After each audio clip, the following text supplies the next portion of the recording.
Hello, my name is Hakon, and today I am welcoming you back to my fighting fantasy gamebook series, where I am going to tackle this dastardly difficult, demonically difficult book, Return to Firetop Mountain by Ian Livingstone.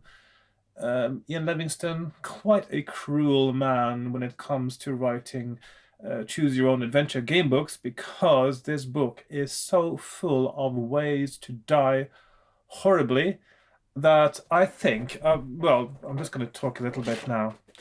If you have optimum stats, that is to say, you get 12 skill, 24 stamina, and 12 luck, you know exactly which route to take through this book, and you get to the end, your chances of survival and winning the game are still quite slim.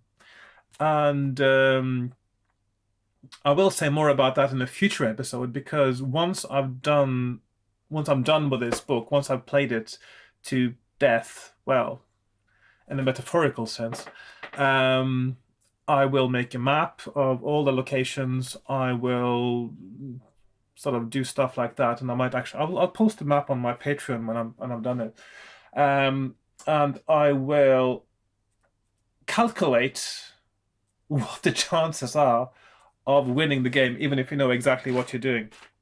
It'll be interesting to see, because I mean, even just there is, just to take one example, there is a point in the book where there is a sheep's eyeball eating competition, and if, of course, if you're from Norway or Iceland, that doesn't sound like a terrible thing, because we do eat sheep's head in Iceland and Norway, and well, it's oh, sorry,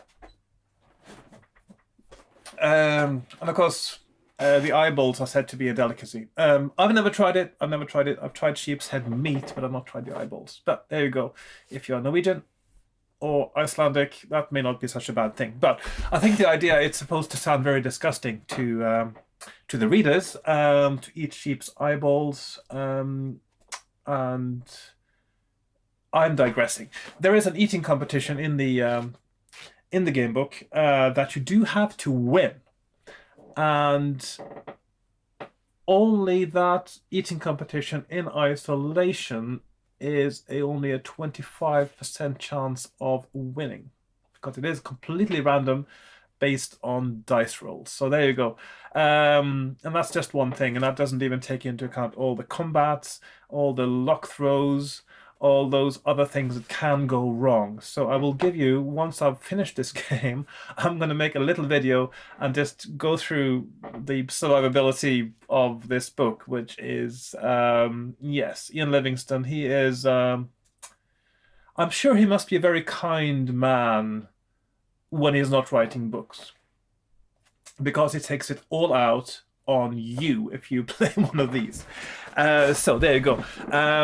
Without further ado, I will now start going into my fourth run, and my fourth time probably dying inside Firetop Mountain. So I'll be get my things ready, and I'll be moving the camera to the desk view in just a moment. Right, so I am now down on my desk. I got my travel supply, my adventuring supplies ready. I got my book, got my dice, got some different dice today. I thought these looked quite nice. Got my pens, got my character sheet started, and I've got lots of water, because this is really thirsty work. And my throat does get quite dry from all the talking. Now, I will presume now that most of you watching this would have seen the first few videos, or at least parts of them, where I do die horribly a few times, but I'm also sort of trying to figure out things and map things out. Not a very nice map. I will make a better version at some point. I actually have started making a tidier version, but I'll use these for now. And just to recap a little bit, the story so far. So 10 years ago, in this book, The Warlock of Firetop Mountain, which came out 10 years before this, you are an adventurer who goes and kills Zagor, the wizard, the warlock, the evil wizard residing inside Firetop Mountain. So far, so good. Turns out, 10 years later, he is not dead after all. Apparently, wizards can, or certainly dark wizards using evil black magic, can cast a raise dead spell on themselves and come back to life. They do need to rebuild their bodies. So their soul probably would have been kept in some kind of item, and their body has to be rebuilt, and for that he also needs body parts. So what is happening in the village of Anvil, which is quite close to Firetop Mountain, is people have gone missing, and it is believed that Zago has come back to life, and he is collecting people to harvest for body parts to build himself a new body. This you find out as you find yourself in Anvil. You're an adventurer seeking fame and fortune. You get to Anvil after a week's travel, have a bit of a rest there, and speaking to an innkeeper, you are told that Zager is alive, and he is wondering if you might be willing to help them solve the problem of Zagor. And you say yes. What a fool you are. So, because you are, as I mentioned earlier, likely to meet your quite quick and brutal and almost inevitable death doing this. But you will try. So, there you go. Foolhardy. Right, so the innkeeper, whose name is Moose, suggests that you go visit Yaztromo, and Yaztromo is a wizard who is the fighting fantasy world equivalent of, I don't know, suppose like Gandalf or like Elminster in the Forgotten Realms world. Probably more like Elminster, I suppose. Not quite as, it doesn't seem quite as powerful as those ones, or maybe he certainly keeps himself to himself a little bit, but he does help out when he has to. Certainly when it comes to combating the forces of evil, he's not sort of doing center stage usually, but he's helping out. So you, as a brave adventurer, you will get some help from Yaztromo. That's the idea. Moose suggested to go and ask him because you cannot possibly beat Zago yourself, so he says, and I do believe it.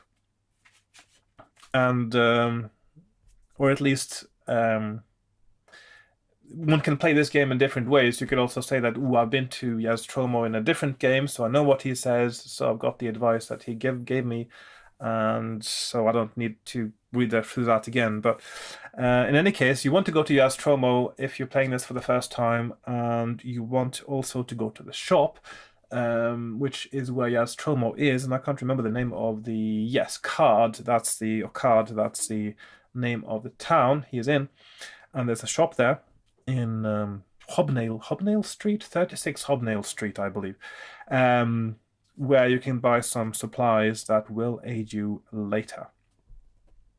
Now, I'm not going to go through the entire beginning of the game because I've done that before a few times now.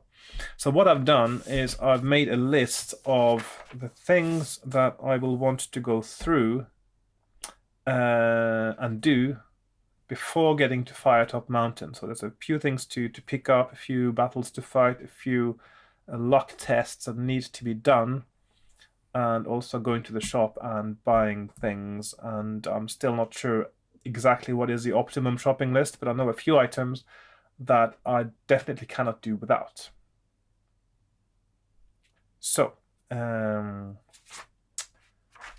right, so first of all, I have to establish my skill, stamina, and luck. And I know that the skill and luck is so essential that if I don't get a high one, I will die just because they're too low. I may have to cheat, but I don't know. I'll just have a look. First I'll roll the dice and then I'll see. So skill is 10. Not disastrous.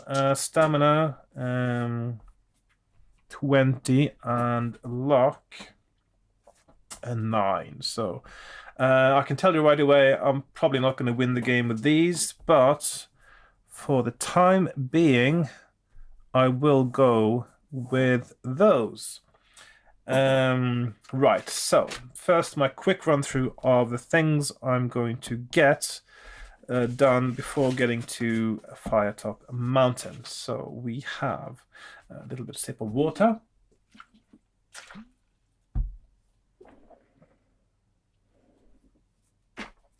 So I will pick up a shield. And I still don't know whether it's needed past that little bit where you pick it up. I'm going to fight a tracker who's got a skill of 7 and a stamina of 6. So first I roll 2 dice for the tracker and add it to his skill score. So 3, so that adds up to 10. And then I would normally roll 2 dice for me and add it to my skill score, and whichever is higher is the winner of that combat round, and injuring the other party for 2 stamina. In this case, regardless of what I roll, I will injure it. So he's down to 4 stamina, and I will do the next combat round. He rolls a 9, so that's 16. I need to roll a 6 or better. He injures me, and I am down to 18 stamina. He rolls 11 again, and I roll a 7, so that is me down to 16. He rolls a 6. I need to roll, so he is down to 2 hit points, 2 stamina left, and final round he rolls a 4, which means I have to beat him automatically. I can't roll as low as that, and he is dead. So I've killed the tracker. I'm gaining 3 gold with a Z on it, with the letter Z. That's important later. 2 daggers. Later on, I will pick up a mushroom from, what was his name? Something Dan, Dunghill Dan, something like that. Weird guy who just talks in rhymes all the time.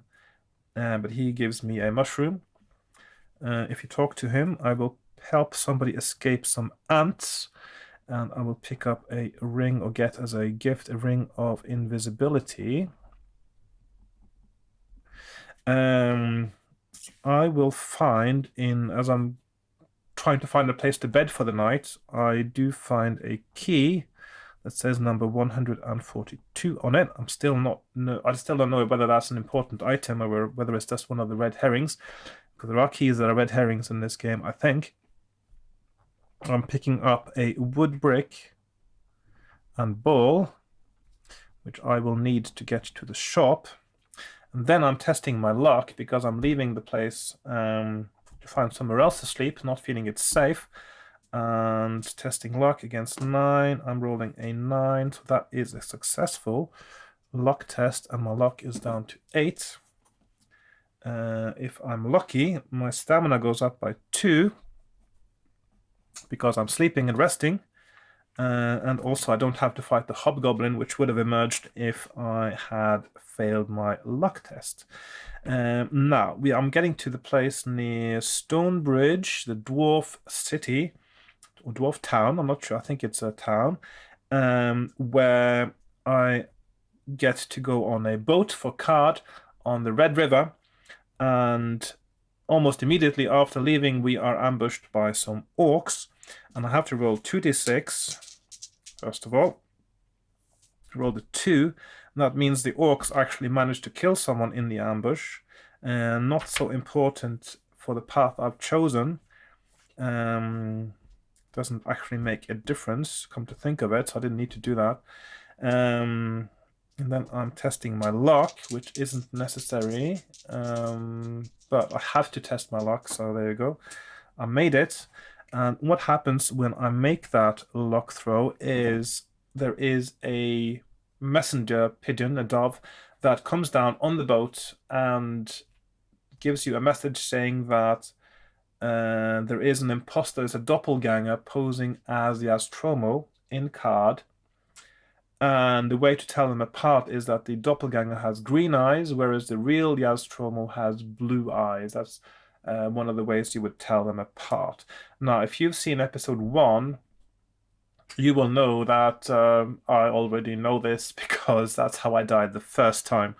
So I know not to shake the hand of the doppelganger Yastromo in card when I meet him the first time. Yes, so my skill down to no, sorry, my luck down to 6. No, not 2. Down to 7. I don't lose 2 luck by testing luck. Did I do it right now? Yes, that's my second luck test. Yes. Then I get to the point in card. I get to card on the boat. Nothing else happens. If the crew was too low because you got ambushed, there's a little sort of side thing where you meet a man who beats you with a stick if you're a bit unlucky. That did happen to me the first time I played this, because I did get into the proper ambush by the orcs. But I don't think I gain anything important from that encounter, so I'm skipping that now. So now I'm meeting the doppelganger. The doppelganger is a bit special. It's got 0 stamina and it's got 9 skill. And the way this works is whichever of me or the doppelganger wins a combat round, you roll the dice, and if there are doubles, it means the doppelganger touched me, and so he wins the battle and makes me into a doppelganger and I die. Or for all purposes, intents and purposes, I die. Or at least my adventure is over, as it says in the book. If I win the combat round and I roll doubles, I pierce his heart with my weapon, and that is the only thing that can kill him. Or it, whichever you would call it. Say him, because he looks humanoid when he's taking on the form of Yastromo. So I'll call him. Anyway, so first combat round, he's got a skill of 9. He rolled a 9, so that's 18. I roll a 12, so I win the combat round, and I should have saved the doubles for. So now, if I roll doubles, he is dead. I didn't, so we have to do another round. He rolls a 5. I roll a 10, and now let's try to get doubles again. Yes, so I killed him. Fair and square, no cheating, no cheating. No, I don't have to cheat just yet. I will have to cheat at some point. That means I get to the shop with the help of the wood brick and ball I picked up, which means I can give them to the child of the shopkeeper. And I pick up in the shop the items I think I will need, which is a magnifying glass. Now, there's a list of 12 things you can shop from, and you can only buy 5 of them. So I'm getting a magnifying glass. I know I'll need that. I'm picking up the gloves, an axe, a mirror, and a silver dagger. I'm still not sure if this is the ideal list of items, but I know that certainly some of these I'm quite sure I will have some use for. Then I get to a point where I'm offered a cup of tea, which means I can regain 2 stamina, and I'll be back on 20.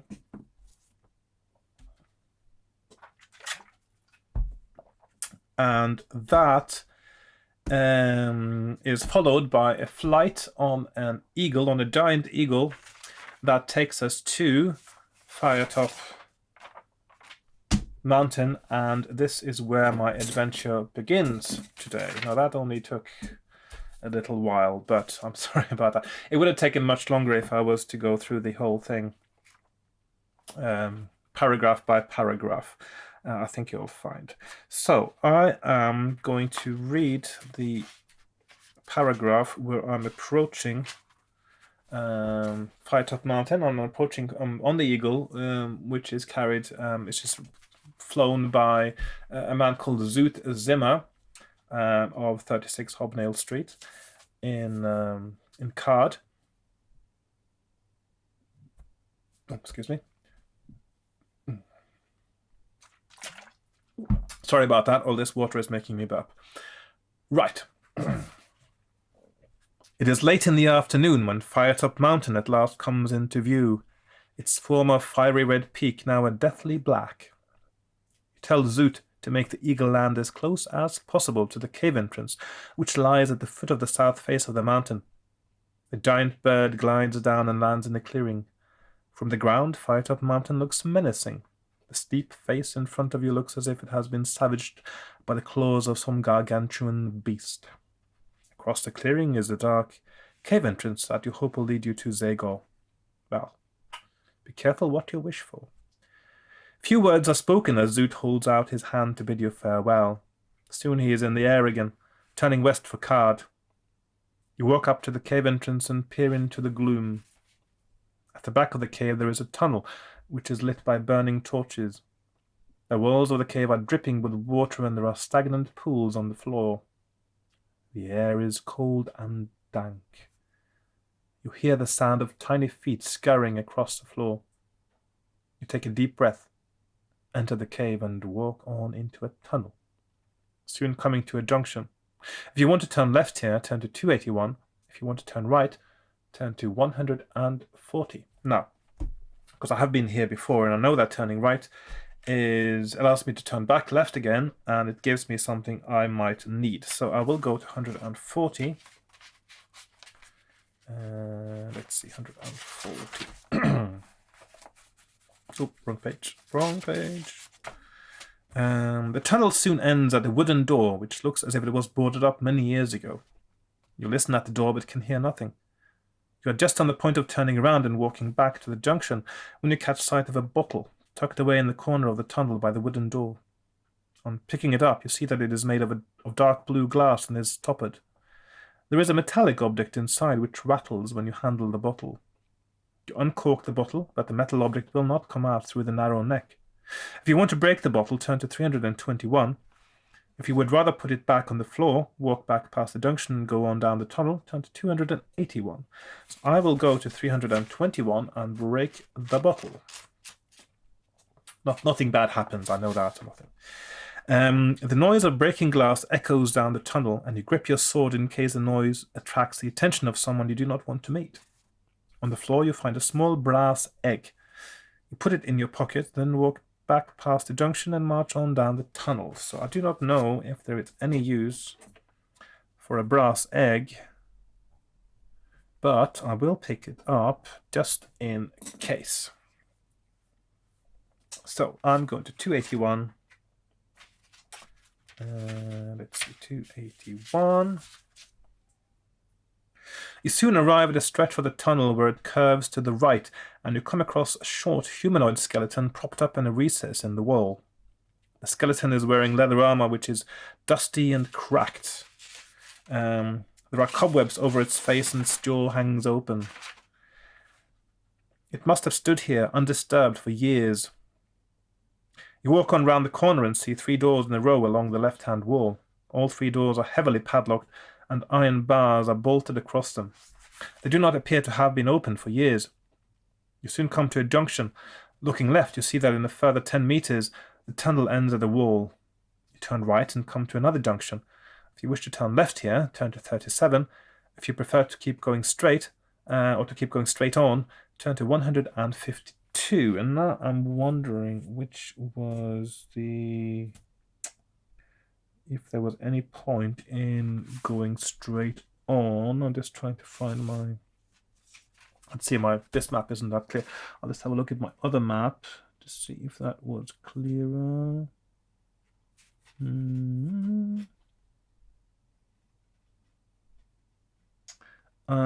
According to my map, with all the details I've got, there is no point going to the door 210. Oh, hang on, so 152 rather, and then to the door. So I will go to... Yes, I will go to turn left and go to 37. I think the other one is just trouble. I think some skeletons. And I can't remember. I don't think you get anything useful out of killing the skeletons apart from the pleasure of killing them one at a time, because it is quite easy. Well, famous last words. It's easy. A few meters up the tunnel, you see 3 doors in the right-hand wall. You walk up to the first door and press your ear against it, but you can hear nothing. The handle turns in your hand. Will you open the door? Turn to 389, or walk onto the second door. Turn to 56. And I am thinking, was it not the first door that had something useful? I do believe the first door has something, or the first room has something useful in it. So I'm going to open the door and turn to 389. Excuse me. The room is quite small and its floor is covered in bones, debris, and dirt. In the far corner, you see a chain which is bolted to the wall. Will you rummage around in the dirt, pull on the chain, or walk on to the second door? So I'll start by rummaging around in the dirt. I do find something that also I'm not sure is useful, or at least I don't know yet. So that, let's see. After 5 minutes of spent poking around in the dirt with your sword, you come up with 1 gold piece. So another gold. So let's say +1 gold. Well, actually, I forgot. I also got another. I think I got 6 gold. Because Yastromo actually gives me some money to shop for as a part of helping me, and I do believe there was 5 gold left over. So I got 9 gold, 6 plain ones, and 3 that says Z on them for Zagor. Right. So 1 gold piece, a tin whistle, and an onyx egg. I still don't know if these eggs have any function apart from being decorative and treasure. You pack away your findings and decide what to do next. If you have not done so already, you may tug on the chain which is bolted to the wall. Otherwise, there is nothing for you to do but leave the room and walk to the second door. So I will tug on the chain, which I have not done before. This is so early in the game. I am thinking... And I seem to remember that tugging on the chain was a bad idea in the first book. And of course, I'm thinking they know that we know the first book when they write this, or Ian knows that we know the first book. So maybe it's not a bad thing this time. Or it can't be that bad, can it? I mean, seriously. I just got into the mountain. It can't kill me just yet. The stone to which the chain is attached starts to move. You pull even harder and the stone comes flying out of the wall, almost knocking you off your feet. You inspect the hole and realize that you have opened a secret compartment. Okay. You try to fit your head through the hole in the wall to see inside the compartment. That sounds a bit risky. But your head is too big. Okay. Will you put your arm into the compartment, rummage around in the dirt if you have not done so already? I'll leave the room and walk onto the second door. So I will put my arm into the compartment. I'm sort of thinking snakes and spiders and scorpions now, but a little bit Indiana Jones vibes there, but I'll do it. Okay, 92. You reach down into the compartment until your hand touches a jelly-like substance at the bottom. If you're wearing leather gloves, yeah, I did buy gloves. Yes, I did buy gloves. Turn to 178. If you do not have a pair of gloves on, turn to 377. So it looks like gloves is a good idea. So maybe I should put that on my permanent shopping list just to, I don't know how to, let's see, I'll put a green star asterisk next to it on my list there. So that I'll make sure to remember to buy them next time. Right, so I do have leather gloves, and I will turn to 178. Your fingers feel their way through the jelly at the bottom of the compartment and come into contact with a small cylindrical canister. You lift it out and are surprised to see that your glove is now smoldering. The jelly must have been acidic, you deduce, and it was fortunate that you were wearing gloves. Yeah, indeed, it was fortunate. Add 1 luck point. Ooh. So I regain 1 luck and I'm back to 8. You see that the canister is made of iron and that the lid will unscrew. Well, iron would not have dissolved in the acid. You see the canister made of iron and the lid will unscrew. You decide to unscrew the top slowly. As you do so, green smoke starts to creep out. Ooh, that sounds a bit ominous. If you want to throw the canister back through the hole in the wall, turn to 235. If you would rather continue unscrewing the top, turn to 134. You know what I'll do? I'll unscrew the top, and if I die now, I'll just continue. I hope that's okay. I don't know. I'm too curious now. I want to know what's happening. That's the thing about these game books. One thing I do like doing eventually, of course, is to make sure I've read every single paragraph. So I want to sort of follow all the different paths and choose all the different options, because they've all been written and they're all intended to be read at some point, and it just seems a shame leaving some out by doing a sort of a shortcut straight for the for victory. I mean, it's a little bit boring, isn't it? Oh, which one would I was going to 134, yes. Green smoke continues to escape from the canister, but it does not do you any harm. Aha! It soon disperses and drifts away. Inside the canister, you'll find a dragon's tooth made of... Ooh. Dragon's tooth... I'm looking for dragon's teeth, but I was told that I was looking for dragon's teeth with numbers on them.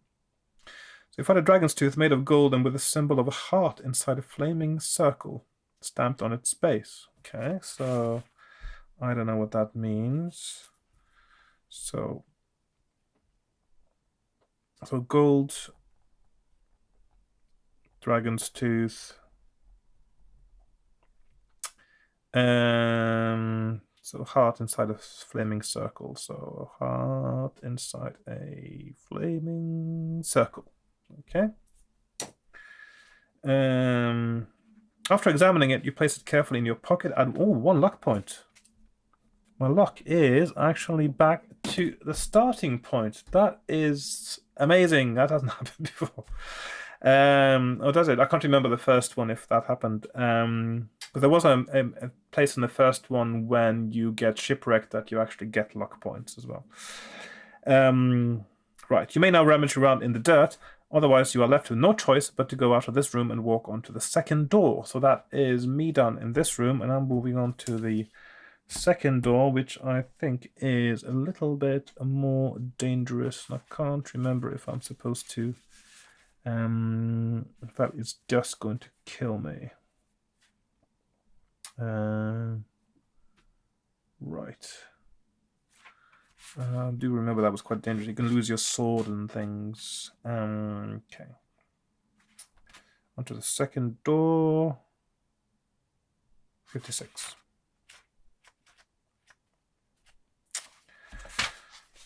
You listen intently at the door, but you can hear no sounds coming from the other side. You turn the handle and find that the door is unlocked.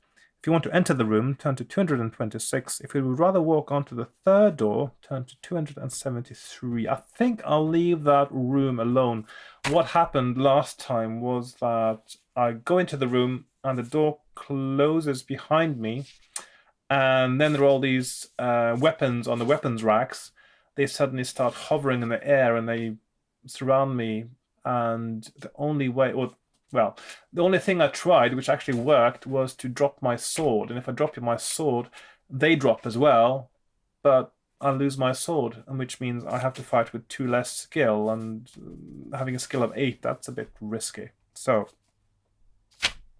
I'm not going to do that. It just sounds too dangerous.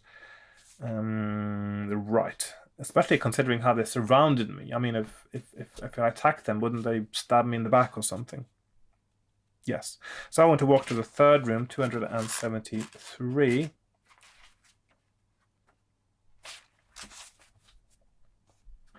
Right, so the next door in the tunnel is made of solid iron.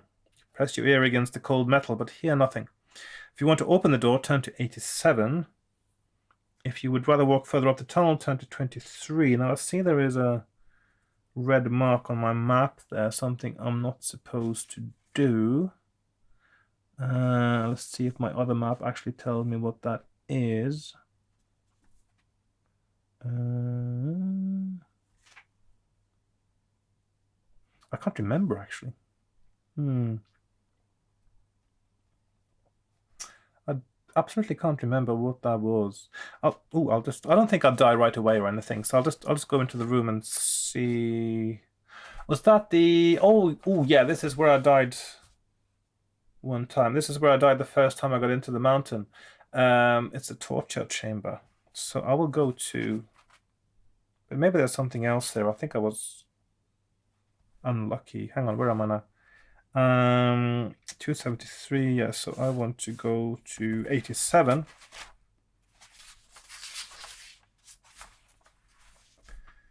Right, so You enter a derelict room that was once a torture chamber. All manner of instruments of pain are strewn about. Branding irons, knives, chains, thumbscrews, ropes, whips, and an iron maiden. All long since abandoned, lie covered in dust and cobwebs on the stone floor. In the middle of the chamber you see a rack, the most feared torture instrument known. The skeleton of an unfortunate victim is still tied to the rack. The skeleton's jaw hangs open as though screaming in agony. On closer inspection, you notice a gold ring on one of the fingers of the skeleton. If you wish to take this ring, turn to 5. If you would rather leave the torture chamber and carry on up the tunnel, turn to 23. Well, I did try to take the ring last time, and then there was a die roll, and literally a die roll, because I did die, didn't I? I'm wondering, should I? Yeah, no, I think it's too dangerous, isn't it? I'll carry on up the tunnel, so I'll go to 23.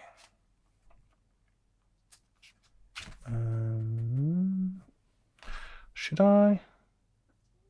Yeah, no, it's too dangerous. I'm going to die if I do that. Oh, quite likely. 23? Yes, 23.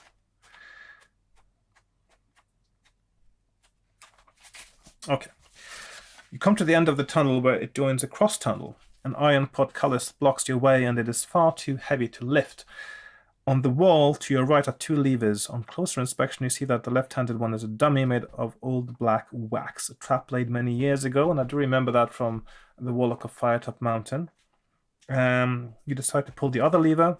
Sensibly, slowly and noisily the portcullis rises into the ceiling and you walk safely under it. Looking to the left, you see that the tunnel ends at the mass of rubble of a cave-in. Looking right, the tunnel continues for 30 meters before bearing left.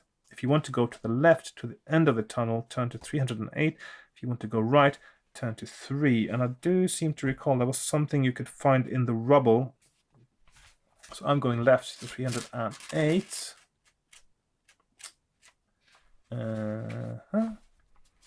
You walk to the end of the tunnel and have a poke around in the rubble. You find a small metal canister containing a large bronze tooth with a number 280, not gold, but bronze. Okay, so bronze tooth,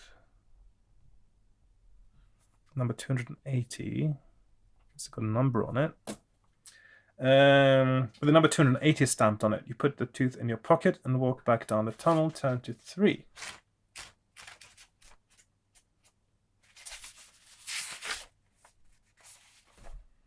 On turning the corner, you come across an old wooden bench above which there is a sign, but the painted words on the sign have all but flaked off. All you can make out is the first word, which is rest. If you want to sit down on the bench, turn to 211. If you would rather walk on, turn to 162. And I think this is something from Warlock of Firetop Mountain. I think it was something rest ye here, weary traveler, or something along those lines, which gave you some stamina, I think. And my stamina and my skill is full. I do not need to rest. So I don't need to take my chances either, but I think I did that last time and it was okay. Yep. But I don't need to do it now, so 162. I'm walking on. There we are. You soon arrive at a junction in the tunnel. There is another cave-in the left-hand tunnel, some 30 meters further on. There's a lot of 30 meters further on here.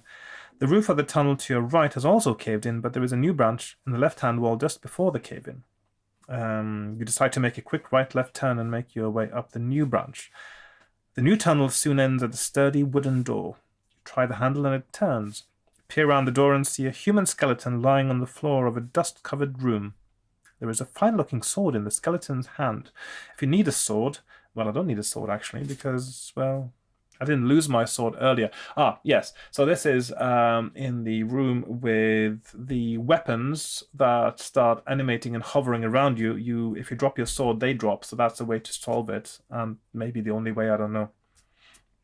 And if you do drop your sword there, you can pick up a new one here, which is quite good, isn't it? Otherwise, you may either open an old box that is in one corner of the room, turn to 93, or leave the room through the door in the far wall, turn to 121. I see I've circled 93 in blue, which means something that I should do. So I will open the box.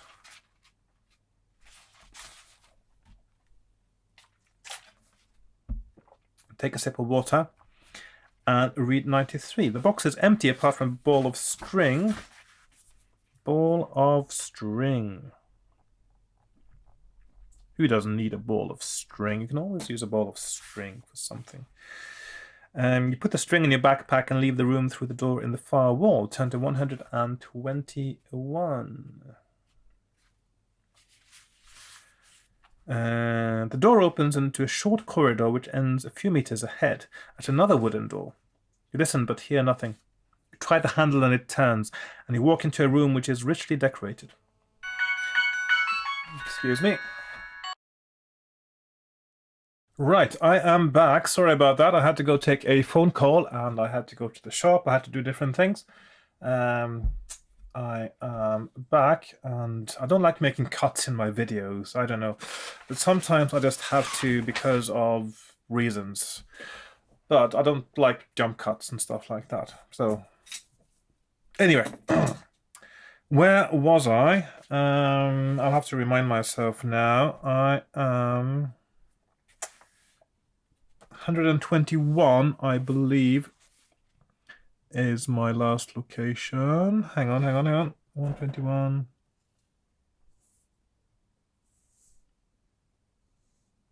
Is it 121?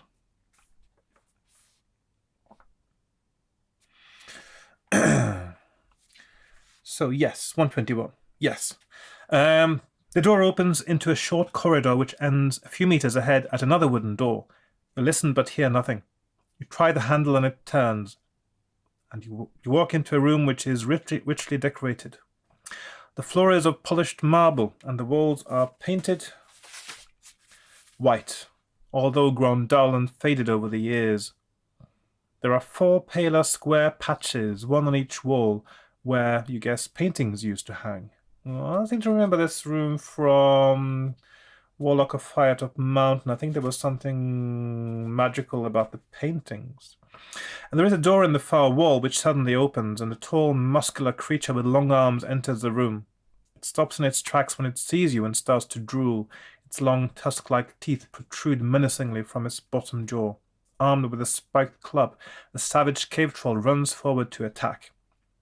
And cave troll, and there's no other way out of it. You have to fight the cave troll with a skill of 9 and a stamina of 9, which is going to be tough since I've only got a skill of 10 and a stamina of 20. Well, stamina I should be fine. Let's see, I'll just make a note here. So 9 stamina is what I'm fighting against. So the troll rolls 8. I roll 4. He hits me. My health is 18. Troll rolls 6. I roll 9.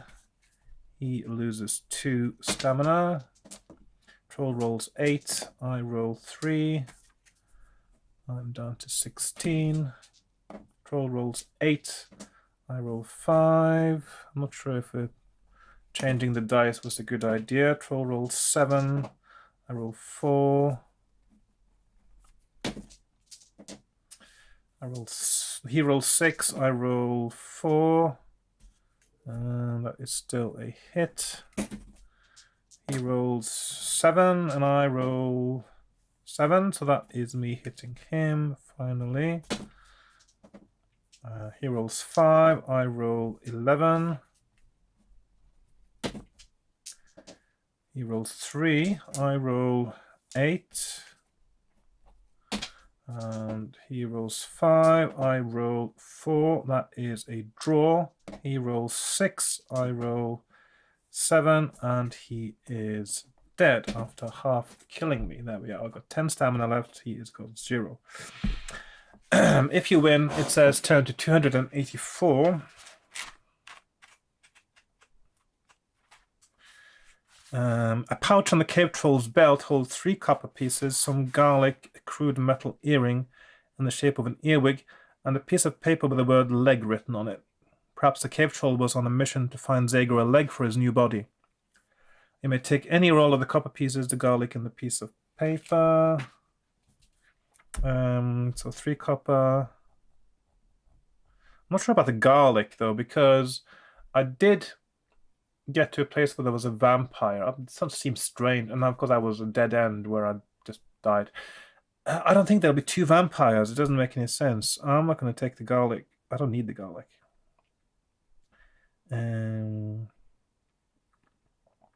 Piece of paper that says leg on it. Earring. An earring that looks like an earwig sounds like it's going to turn into an earwig and go into my ear and burrow into my brain. So I'm not going to put that on. So I will walk ahead to the door in front of me, which is 149. You open the door and walk along a narrow tunnel. It turns briefly to the right and then to the left, where there is a small alcove. Walking on, you arrive at another wooden door with a carved bone handle. Hearing no sound coming from the other side of the door, you turn the handle. You enter a strange, pear-shaped room with a rough stone floor. There is another door in the far wall, and on one side of the room there is a pile of rubble. You suddenly spot a small creature lying asleep on the rubble pile. It has large ears and a long nose, and is wearing only a loincloth. A dagger and a pouch lie by the troglodyte's head. If you want to tiptoe over to the next door, turn to 330. If you prefer to sneak up to the troglodyte and take its dagger and pouch, turn to 45. What did I do last time here? Oh. It's not very clear exactly what I did. Let's just see if it's better on my other map. If I can find out where I am.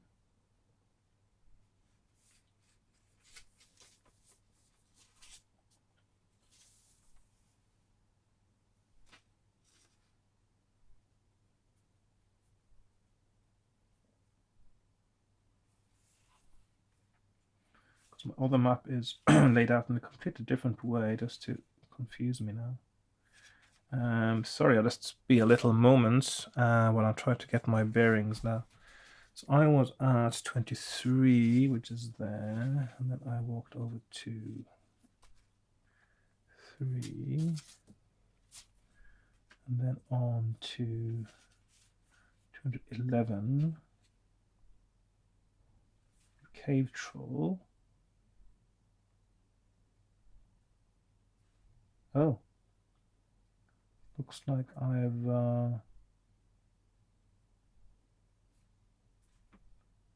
my map isn't.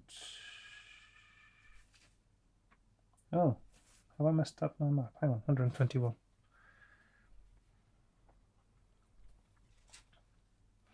Oh, there's some arrows missing from my new map. Let's see. So 121. You get there. And test. Okay, so 100 and so 40. Okay, so whatever you choose. I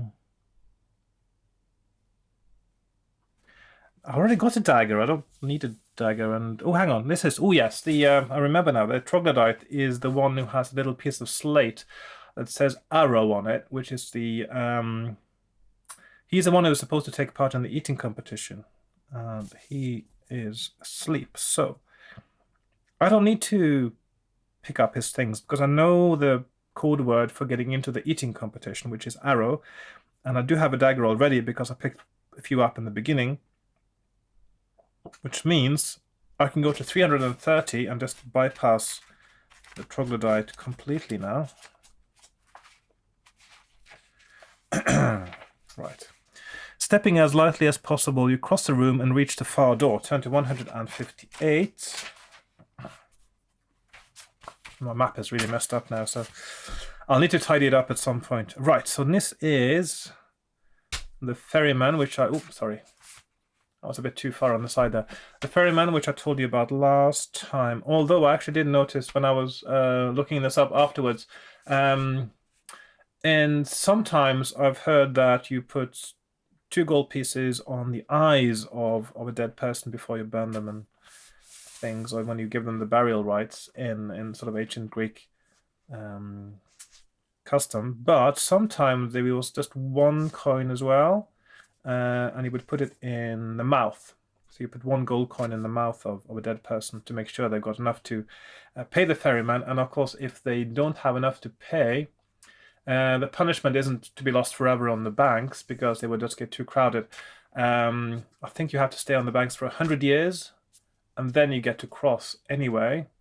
And the river is called Lethe, not Styx, of course. I remembered Styx. Styx is another one. Styx is the river of I don't know, curses and blessings or something like that. Some kind of something magical anyway. I didn't look that up, so I can't remember exactly. But Lethe is the one that crosses, and Charon is the one, the ferryman. So this is where the reference is from. But this is not Charon. This is not the sea, the river of Lethe in the underworld. This is something else. Last time I paid him, when I came across, he called someone who came and killed me, and I had to cheat to get on. So what I'm thinking is, because I actually recall this from, I remember more and more from Warlock of Firetop Mountain these days, and I seem to recall that this guy was if he didn't pay, he just changed into a monster and you could fight him. Maybe I'll do that. Well, I haven't read the paragraph yet, sorry. The door leads into a tunnel which has been roughly cut into the mountain. It widens out until you find yourself in a large sand-covered cavern through which a river flows. On the near side bank of the river, a few stumps of wood sticking out of the water look like the remains of a bridge. To the left, an old cracked bell hangs from a post. A sign is nailed to the post, but it is too faded to read anything except the word ferry. The river is fast flowing and looks too deep and treacherous for you to try swimming across, so you decide to ring the bell, hoping to attract the ferryman. The bell gives out a dull clang, and a few moments later a withered old man in a small wooden boat approaches the riverbank. "Jump in," he says gruffly. 2 gold zagos to cross, payment in advance. You assume that inside the mountain, Zagon must enforce the use of his gold coins. If you have 2 gold pieces with the letter Z stamped on them and wish to pay the ferryman, turn to 399. If you do not have the coins or do not wish to pay, turn to 260. And I'm going to go 260, even though my stamina is a bit low.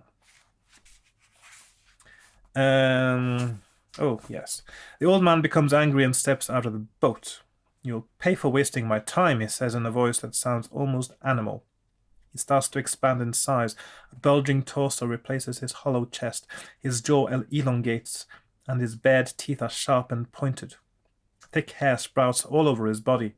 The old man has transformed himself into a were-rat. With claws outstretched, he attacks. And skill 8, stamina 5.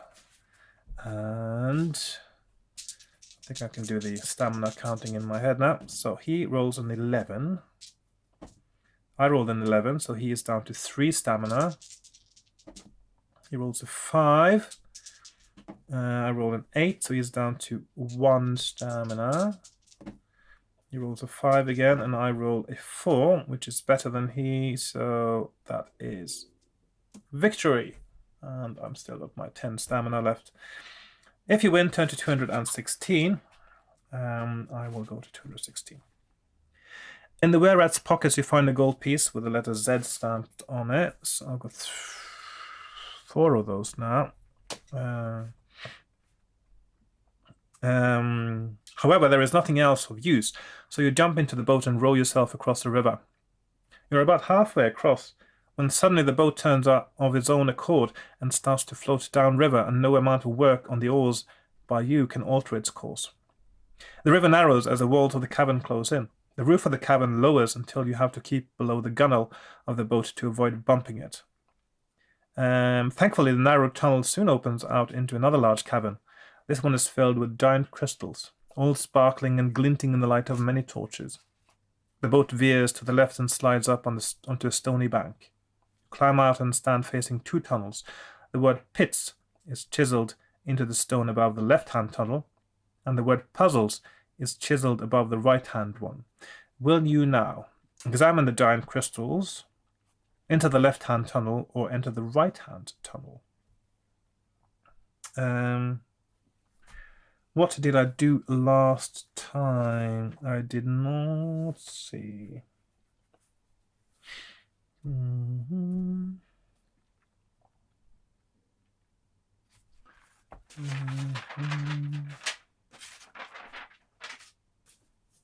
Just double checking my other map here.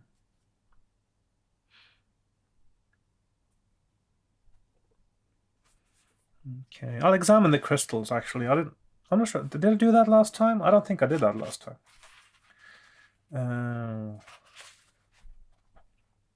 Walking among the giant crystals, you come across a treasure chest which is filled with gems.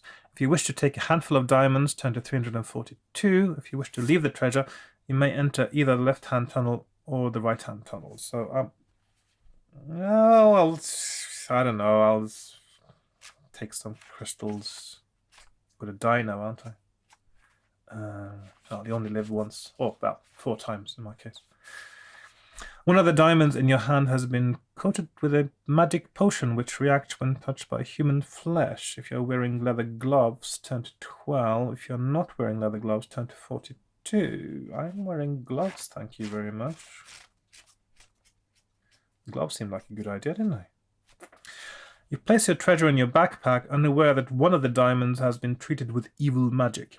It is likely that sooner or later you will meet an untimely death. Well, stating the bleeding obvious. For now, you must choose which way to go. If you want to enter the left-hand tunnel, turn to 124. If you prefer to enter the right-hand tunnel, turn to 38. And right-hand was puzzles, was it not? And I think I'll still go with the puzzles, because I think the idea is that if your skill is low, you want to do the puzzles. If your skill is high, you might do the pits because it might be easier. I think it's going to be, yeah, I'm presuming it's a sort of a fight-based trial to get past. So I will go with the puzzles, which I did solve last time. So that is puzzle. 38 is the puzzles. You step warily into the torchlit tunnel. In the distance, you can see that the tunnel opens out into another cavern, lined with bookshelves that are crammed with hundreds of books. Standing in the middle of the cavern is a black-robed person whose folded arms are concealed in baggy sleeves, which almost touch the floor. A large black hood completely covers the figure's head. "Enter, stranger," a deep voice calls. "You have chosen the path of the puzzles. I am the Inquisitor.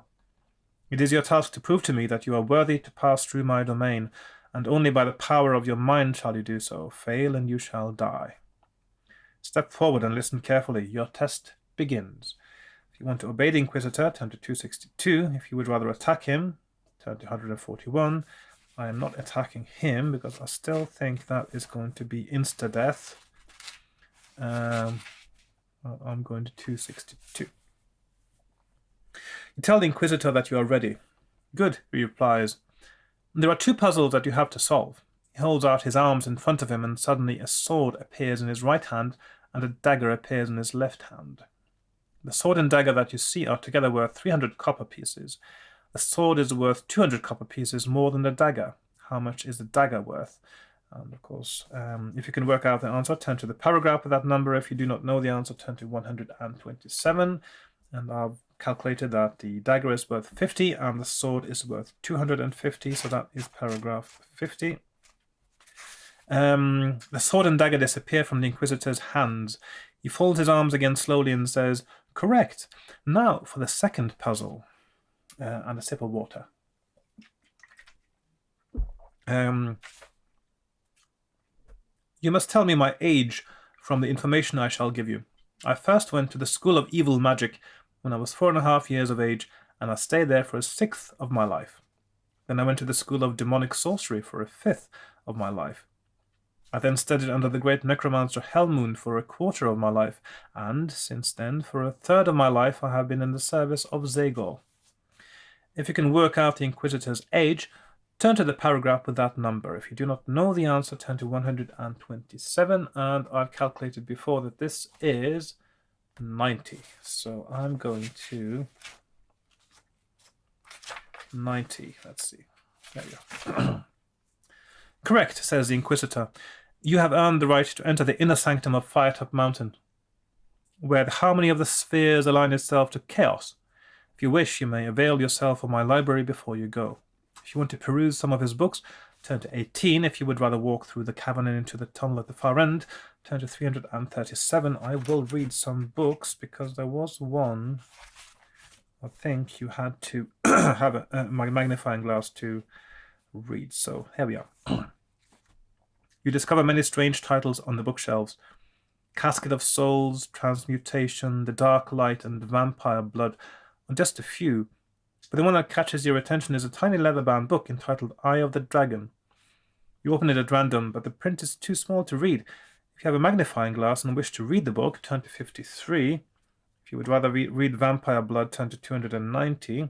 So this time I'm reading with my magnifying glass that I cunningly brought and bought. You turn to the chapter called Dragon's Teeth and scan the page with a magnifying glass until you reach a section on the elementals of light and chaos.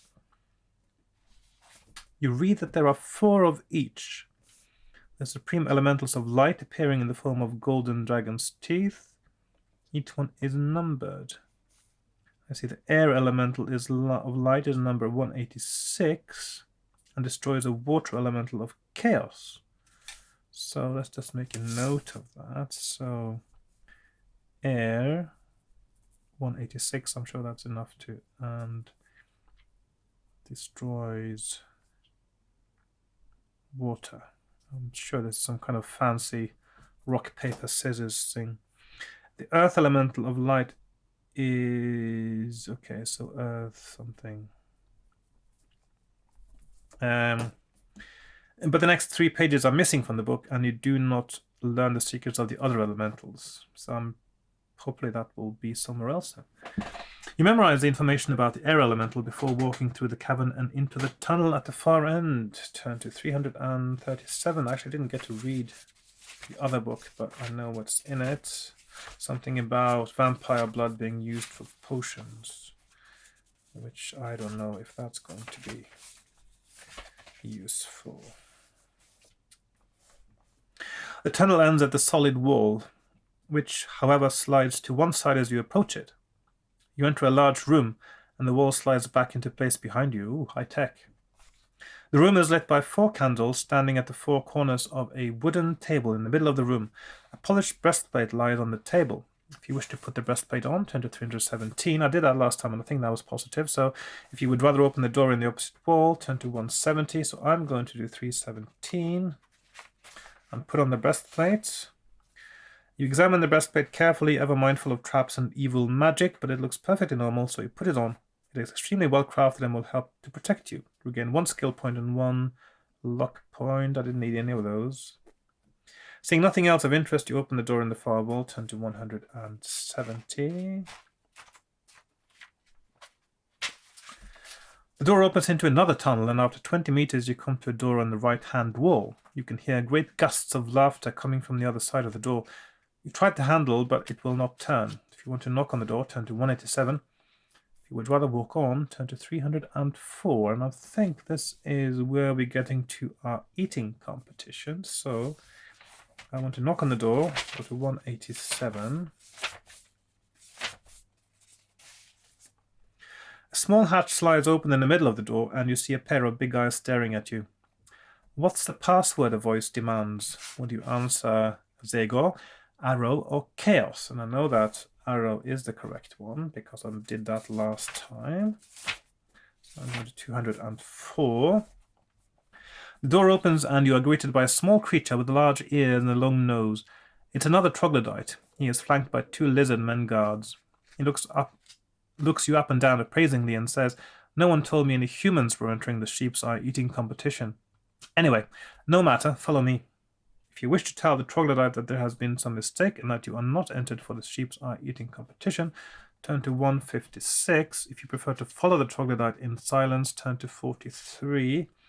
I'm not going to argue with him because I haven't got a clue that winning the competition is meant to happen. I will follow him in silence, which is indeed what I did last time.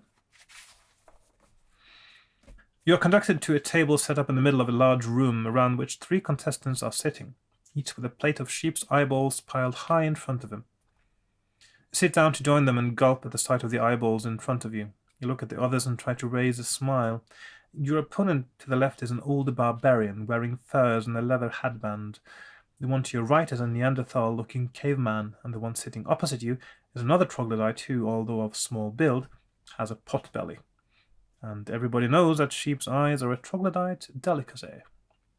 The barbarian looks at you fiercely and asks in a gruff voice, "Do you want a side bet on this?"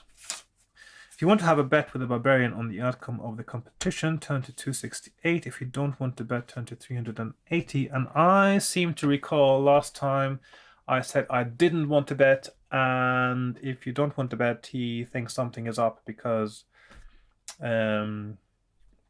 you are supposed to bet. Excuse me. So, I think I will say... Oh, hang on. Do I have anything to bet with?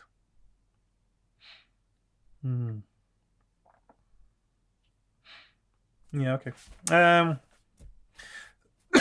Excuse me. Right, I'll have to bet anyway, I think. So 380. So let's get thrown out, don't I? If I don't bet.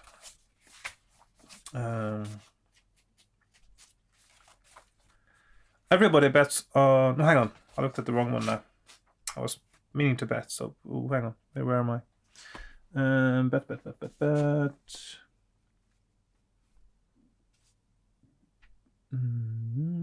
Where is it now? Excuse me.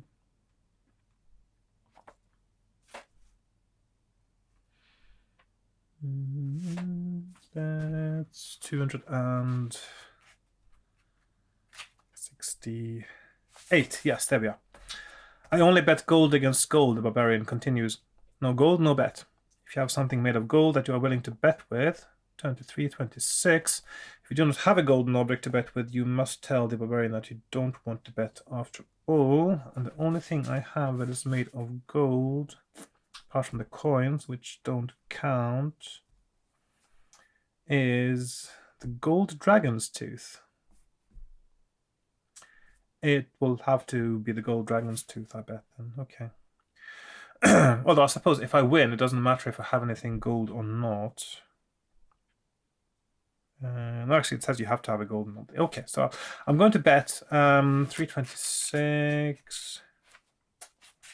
Ah, here we are. Here's the actual eating competition. You are instructed that on the count of 3, you must start eating, the winner being the contestant to eat the greatest number of eyeballs in 5 minutes. You pick one up, ready to begin, but the cold and slimy texture of a raw eyeball makes you feel quite sick. Then you hear the countdown. 1, 2, 3, go. You shut your eyes and pop the eyeball in your mouth. To decide who eats the most eyeballs, roll 1 die 5 times for each of the contestants, including yourself, adding up the totals for each. So this is just completely random rolling now. So let's see. So 1, 2, 3, 4. Number 1 being me. And 5 rounds. And a total.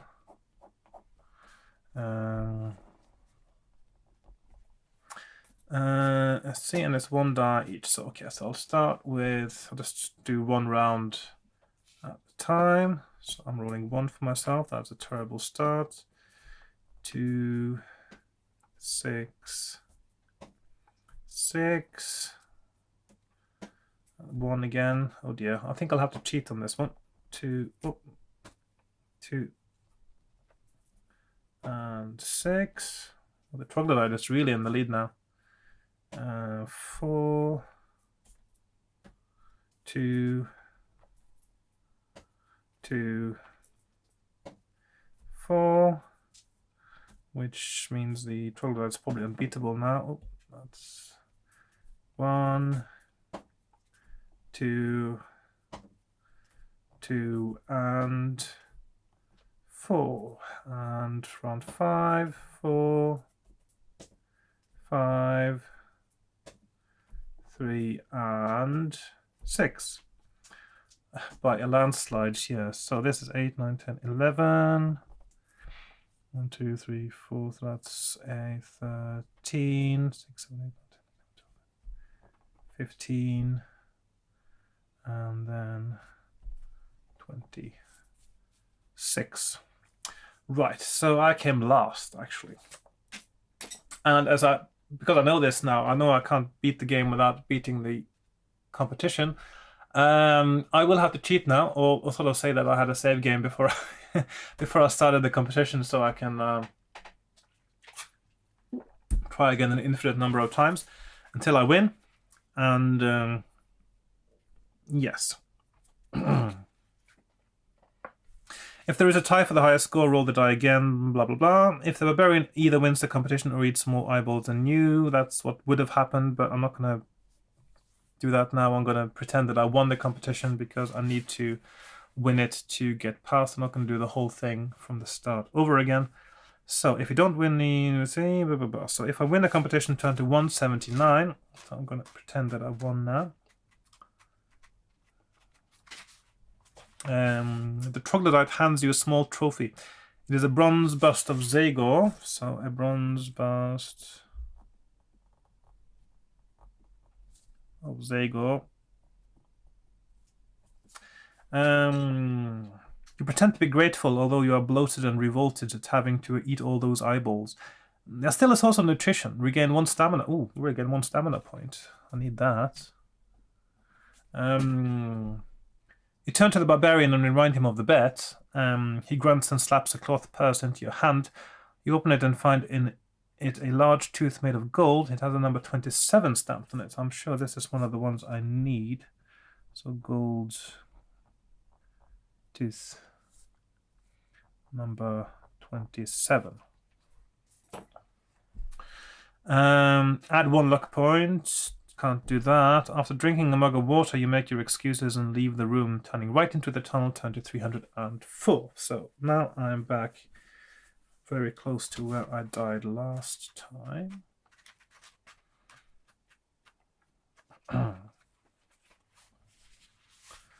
Excuse me, need a bit more water.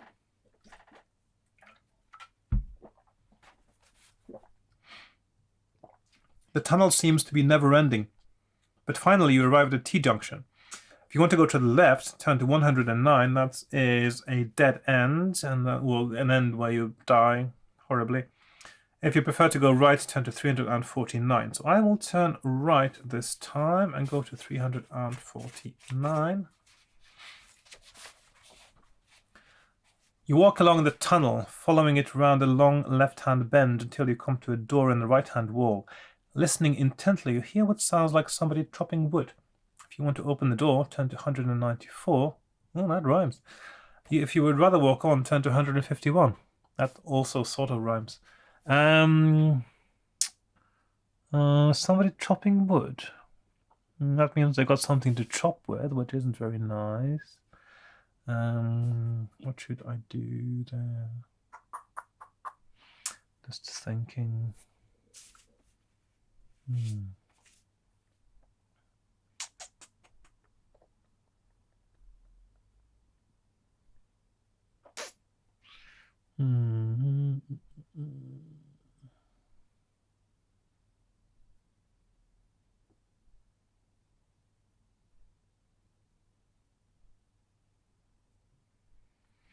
Well, maybe I should just move on.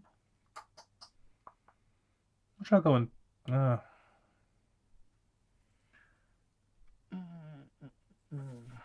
151 maybe, just move on from there. 151, I'll just... I don't know, this sounds dangerous to me and I don't have much stamina left. You arrive at a wooden door in the left-hand wall. Listening at the door, you hear the sound of feet shuffling slowly across the stone floor. If you want to open the door, turn to 60. Okay. If you would rather walk on, turn to 32. Okay, that doesn't sound as scary, so I'm going to go to 60 now.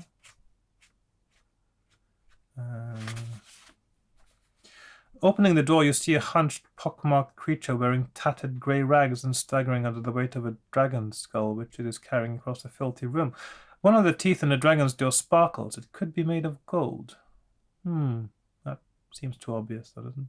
There is a large wooden crate in the back of the room filled with straw, towards which the creature is walking. If you want to attack this creature, turn to 212. If you would rather close the door and walk further up the tunnel, turn to 32. Well, it does have... I need to collect dragon's teeth, and it does appear to have one. It doesn't look too dangerous, though. So I will attack him and go to 212. The creature is a plague bearer, and although it is not strong, a single touch of its hand up on your skin will turn you too into a plague bearer to live forever in the twilight world of servitude. Oh dear. Plague bearer skill 6, stamina 4. If you lose even a single attack round, you will become a plague bearer and your adventure will be over. If you win, turn to 241. Okay, so I'll try to do that without cheating first. I've got a 4-point head start on skill. He's got a stamina of 4. He rolls 10, which means I need to roll 6 or better. Yeah, so I died. Let's just for the moment pretend that I didn't die, and I'll win. I go to 241. Was that too much cheating for now? You prise a gold tooth out of the dragon's jaw and inspect it closely. This plain and has no markings, so maybe it's not one of the ones I want then. Because the ones, according to Yaztroma, I'm supposed to find the ones with numbers on them. So that can't be it. So that's a red herring. You put it in your pocket and inspect the dirty room. Against one wall stands a small table on which there is a human skull with a candle burning on top of it. You notice that the top of the skull has been cut through. If you wish to lift the top of the skull, turn to 165. If you'd rather leave this room and turn left into the tunnel, turn to 32. I'll have a look at that skull. There are 2 small objects inside the skull. One is a tiny dragon's head carved out of bone, no bigger than a button, and the other is a page from a tiny book. If you wish to take the dragon's head, turn to 73. If you wish to read the page, turn to 133. If you'd rather leave everything, etc. I'll read the page, because that is probably going to be important. The text on the page is too small to read. If you have a magnifying glass, turn to 81. And there is just a single sentence on the page. It reads, fire elemental is number 315. Let's see, it's a fire 315 and destroys an earth elemental. So fire destroys earth. Okay. You memorize these words and decide what to do next. If you want to take the dragon's head, turn to 73. Yeah, okay, I'll just get the dragon's head. If your current luck score is 9 or above, turn to 167. If it is 8 or less, turn to 320. My luck is 9 or above. Turn to 167. Okay. The object in your hand is the original lucky charm. It was made by the wizard Probabus, who held strange beliefs as to what things in the universe were important and what were unimportant. He held that luck was the all-important force, and that some people and creatures were born with it. He did not believe that good or bad luck happened to people as a result of random occurrences. Probabus liked lucky people and disliked unlucky ones, condemning them as worthless if they had not received their measure of luck. You are a lucky person, and Probabus wants you to be rewarded for possessing that quality. The lucky charm detects your high luck factor and rewards you. Restore either your skill or your stamina back to its initial score. Oh. So, okay, so I can get my stamina back then to 20. You put the lucky charm back inside the skull and leave the room, turning left into the tunnel. Turn to 32. Okay.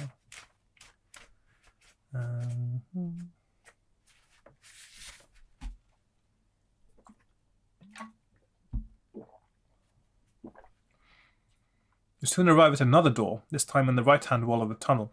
If you want to open the door, turn to 144. If you would rather walk on, turn to 97. So...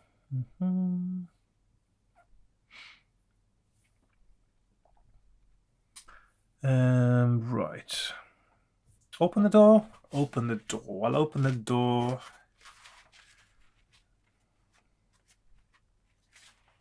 Oh.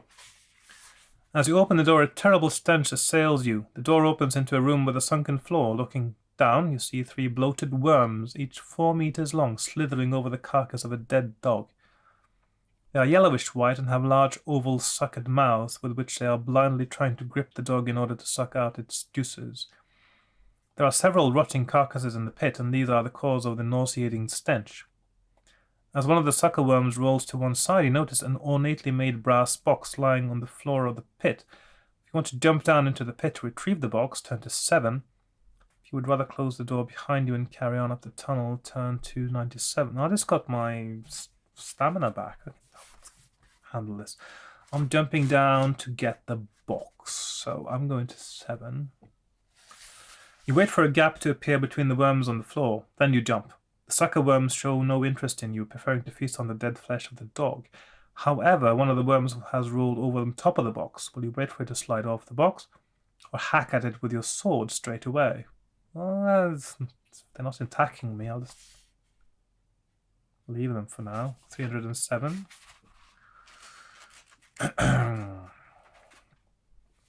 The worm slips off the box almost immediately. You seize your opportunity, grab the box, and scramble out of the pit. Back in the tunnel, you shake the box, but can hear no rattling coming from it. You cautiously lift the lid, only to discover that the box contains nothing more than a page from a tiny book. You turn the box over and see that the word fire is scratched on its underside. The box is quite large, and if you wish to put it in your backpack and take it with you, you will have to leave 2 other items behind. Cross them off your equipment list. After deciding what to do, you may now either read a page from the book or walk further up the tunnel. I'm reading the page from the book, but I'm keeping the thing. It's huge, and I'm sure there are some things here I don't need. Oh,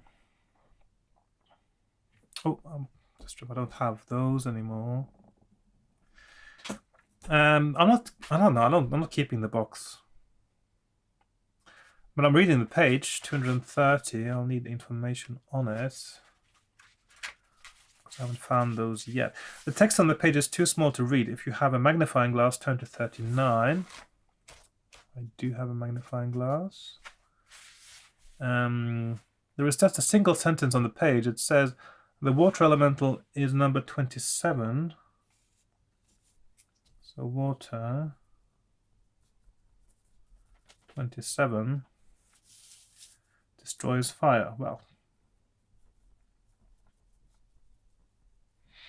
so the only thing missing now is, presuming there are 4 elementals. So now I've got air is 186, fire is 315, water is 27. I also need earth. I don't have the number, but that means that air destroys water, fire destroys earth, water destroys fire, which means earth destroys air.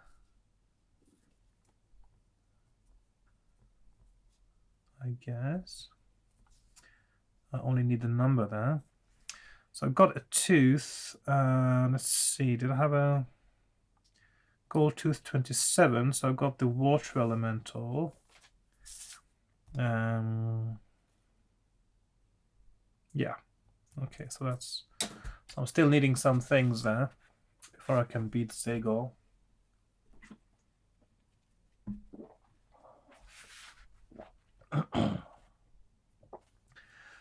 Walk up the tunnel, turn to 97. Okay. Excuse me. The tunnel continues straight ahead, and you soon arrive at yet another door in the right-hand wall. You press your ear against the door, but can hear nothing. If you wish to open the door, turn to 222. If you would rather walk on to the... I'll just opening the doors now. Opening the doors. That's it. The door opens into a room which appears to have been long forgotten. The floor is thick with dust and debris, and there are cobwebs everywhere. The only light comes through the open door. At the far end of the room sit two skeletons, slumped in old oak chairs opposite each other and with a table between them. Both are wearing armor and appear to have been playing some kind of board game before meeting sudden death years ago. You notice that the game pieces are all miniature dragons, half of them colored silver and half colored gold. If you want to inspect the game more closely, turn to 333. If you would rather close the door and walk up the tunnel, turn to 373. I'll inspect the game. Maybe there's a clue here as well. As soon as you pick up one of the gold dragons, the skeletons jolt forward in their chairs, stand up and draw their swords. If you wish to run out of the room with the dragon in your hand, turn to 200. If you would rather stand and fight, turn to 369. I'll stand and fight. Come on. You only live once, and etc. In a series of jerky movements, the skeleton warriors lurch forward together to attack.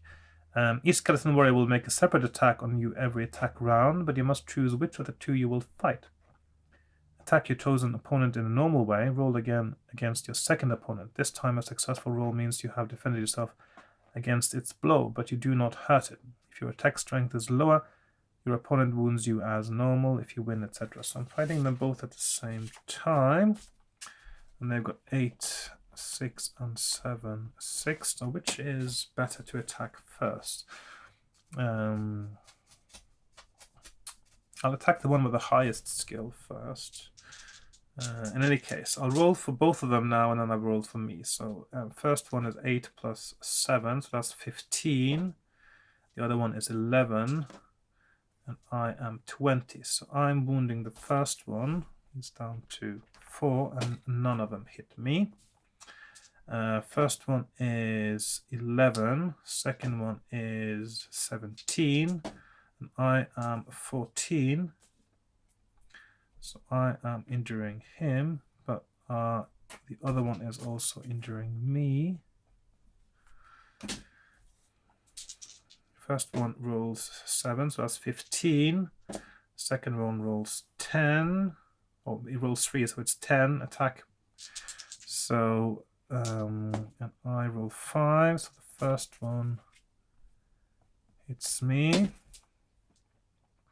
First one rolls 5, that's 13. Second one, 10, so that's 17. And I got 7, that's 17, which means I kill the first one and I parry the second one. Now only attacking the second one. It's got 7 plus 6, 13 against my 9. So he has 4. He rolls a 7, that's 14. I roll 7, so that is more. And finally, yeah, he is dead. Well, even deader than he was before. Yeah, that wasn't too bad. If you win, turn to 58. There we are. You examine the dragon game pieces and find that they are carved out of wood and have been painted gold and silver. As such, of the skeletons yield 1 gold piece. So I've got plus 7 gold now. 7 gold now. There we are. And a hollow glass ball which contains white smoke that swirls around inside as you rotate the ball. If you wish to smash the glass ball on the ground, turn to 392. If you prefer to leave the ball in the room and re-enter the tunnel, turn to 373. I don't know, I'm feeling a bit reckless now. I'll smash the ball. 392.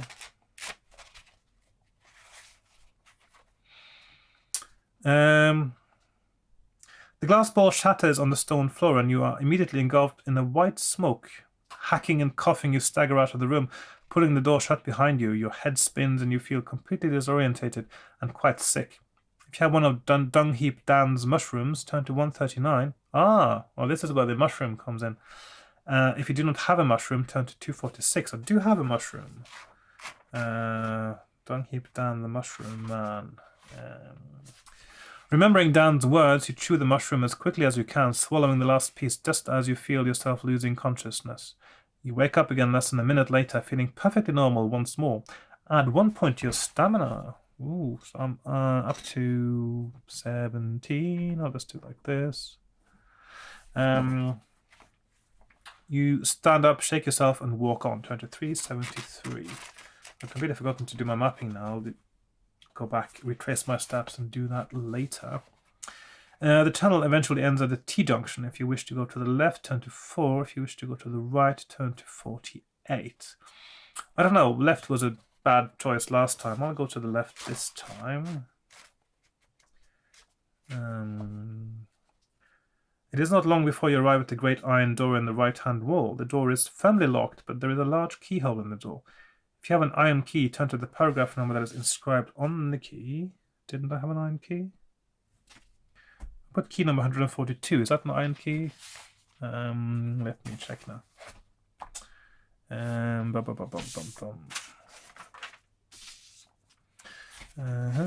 Just a moment. Iron key number 142. Yes, that is the one I found. Is the iron key that says 142. So I can go to 142. A huge door swings slowly inwards, creaking on its old hinges. You find yourself in a short corridor which leads into a large room. At the end of the corridor, you spot a goblin. At the same moment, the goblin sees you and reaches across to a lever set in the wall. If you have a throwing dagger tucked down your boot, turn to 34. I do indeed have a throwing dagger. So turn to 34. You whip the dagger out of your boot and throw it at the goblin. Roll 2 dice. If the total is less than or equal to your skill, that is equal to my skill. And a 371.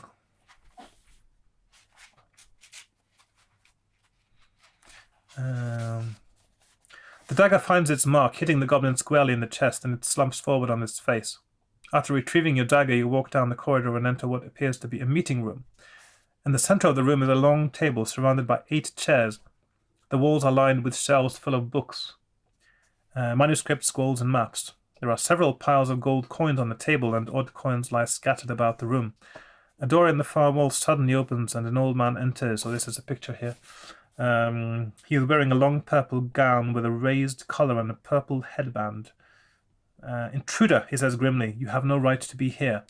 But if you are smart enough, you may be of use to me. Answer my question and live. Fail and you die. Tell me, how many gold coins are there in this room?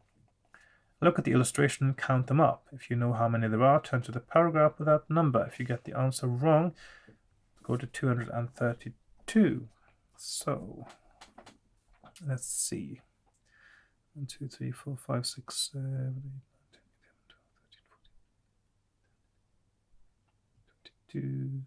14, 22. 50, 51, 52. I'd make it 52. Can't see anything else in the background. So 52 coins.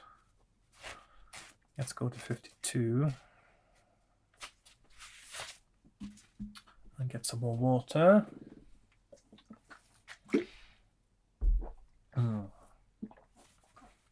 Very good, the old man says calmly. You will make an excellent spy for Zagor, after I've made a few alterations to your mind. It is a simple task to alter the human brain for a mindbender such as I. Now, should I change you into a servant of chaos, or make you just plain evil? While the mindbender is chuckling to himself, you decide to strike. Will you use a whip, garlic, or your sword? I don't have a whip, do I? Do I have a whip? Should I have a whip? I have a feeling I've seen a whip somewhere. There's just is there anything I've forgotten to pick up? Was there nothing with the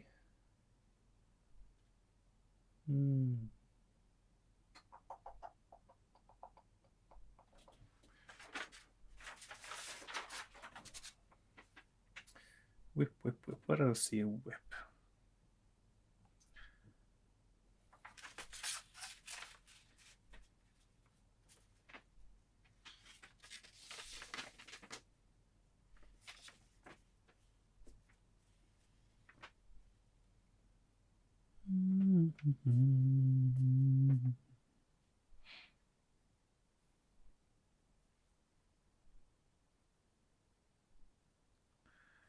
No, it doesn't look like there are any whips anywhere. Maybe I'm just imagining it, or maybe I've... So I don't have a whip. I don't have garlic, or I could have had garlic because he does look a bit like a vampire, doesn't he? Without look, well, it doesn't sound like a vampire.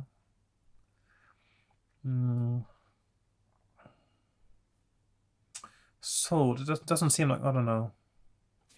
Oh, well, okay, I won't cheat again, so I'll just use my sword. That's what I have. So, there we are. As soon as you touch the hilt of your sword, the mindbender becomes grim-faced, but then he laughs out loud. If you still intend to strike him with your sword, turn to 232. Otherwise, if you have them, you can use either your whip or some garlic. Yeah, okay.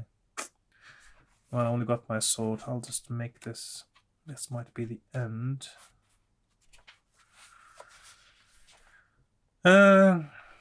Let's see. Should I pretend I've got garlic? I could have had garlic. I just didn't pick it up, did I? The sword's going to kill me, isn't it? Oh, which page was I on again now? Let's see, it was the 52 garlic, 224.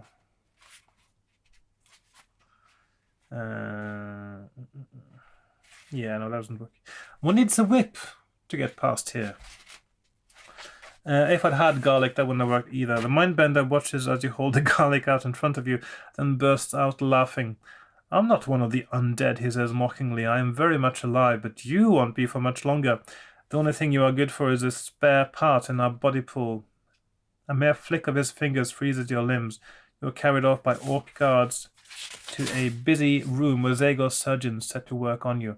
Your adventure is over. So, conclusion, I need to find the whip, and I know that the whip is somewhere before the bit I just got to, which means it's somewhere, either a door I didn't open. No, hang on. Maybe it is where there was a sound of somebody. I opened most of the doors. There was the one where there was a sound of chopping wood. Maybe that's where it is. I'll have to make a note of that for next time. But for now, that is the end of my 4th run, and I'll probably do some other sort of save gamey thing next time and say that because I think I'm pretty well covered all the way to the...